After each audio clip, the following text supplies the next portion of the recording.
अंदर जो है इन बच्चों के नाम है और इसमें से एक चिट्ठी उठेगी। 15 बच्चों के नाम है, एक चिट्ठी उठेगी, जिसका भी नाम आएगा वो कुछ नसीब बेस्ट स्टूडेंट में ऑटोमेटिक आ जाएगा। है तो सभी बेस्ट, लेकिन इनाम कम है अपने पास और नाम ज्यादा है। चलो बेटा निकाल लो नाम पढ़ के बताओ जोर से, जोर से पढ़ो। देखो कितनी बड़ी बात है, नाम देखो किसका है, जोर से पढ़ो बेटा। हाँ थोड़ा भी पढ़ोगे समझ जाएंगे सब। शमशुल हक, शमशुल हक का नाम आया, जोरदार क्लैप करो बच्चे की। कुदरत का इंसाफ, कुदरत का इंसाफ है। आप ये पूरी क्लास में आपके अपने बच्चों से पूछिए इस क्लास का बेस्ट स्टूडेंट अवार्ड किसको मिलना चाहिए, तो बच्चे किसकी तरफ उंगली उठाते हैं।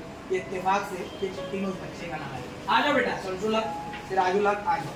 इसके अंदर कोई चीटिंग नहीं हो रही है, जो नाम झोले में था थैली में था वो निकाला गया है और उसमें से जो है ये एक नाम। आ जाओ बेटा। हाँ इस इनाम को मैं चाहूंगा कि हुसैन की अम्मी का, आइए।